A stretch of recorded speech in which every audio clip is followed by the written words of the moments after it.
Hey guys, it's Brandon Boswell. I wanted to take a quick minute to show you a photographer's workflow for using the new blur gallery in Photoshop CS6.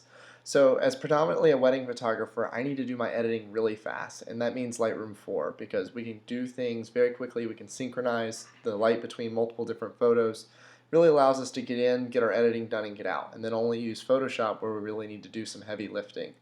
But the blur gallery in Photoshop CS6 is really interesting, and I thought it would be a nice little touch to add to these baby photos.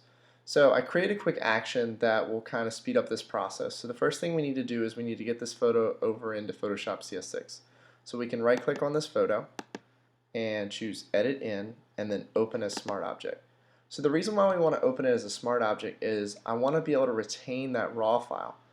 And I also only want to keep one file in my Lightroom library when I'm all done with this. So by retaining that raw file inside of that smart object, when I'm done making the edit, I can actually get rid of the raw file and still have it built into the Photoshop document. I'll show you a little bit of how that works. But I want to take this iris blur action that I just wrote, and basically that's going to duplicate the layer. It's going to rasterize the layer because you need to have a flattened rasterized layer to run the new blur gallery. And then when it's done, it's going to throw a dialog box so that we can set our blur settings the way we want to. And then it's going to save it and close it and bring us back to Lightroom. So let's just go ahead and run that by hitting this play button right here.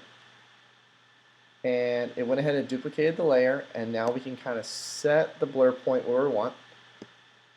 And we can also set how smoothly we want this blur to happen. So we'll set that there. We can take this rich cursor and adjust how much blur we want. And I think that looks pretty good. Let me go ahead and hit OK up here. And then as soon as it applies the blur, it's going to continue running the action. So we're going to get a little dialog box here. It's going to take a second. And then when that's all done, we're going to have Photoshop close it as well as save it. And then we can just head back over to Lightroom. So it's going to take just a second. Wonderful. And we're going to see the save dialog box up here in a second. And close. Great. So now let's head back over to Lightroom.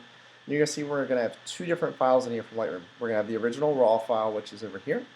And then we're going to have the new smart object based Photoshop document right here. So I'm just going to go ahead and take this one and either reject it or delete it.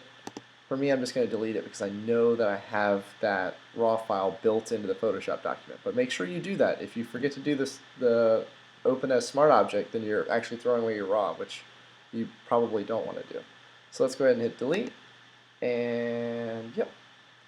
And we end up with one finished file that's got that blur that we wanted. We got in really quickly. We got out. And I'm back into Lightroom so I can finish editing all the rest of my photos. So thanks a lot. See you soon.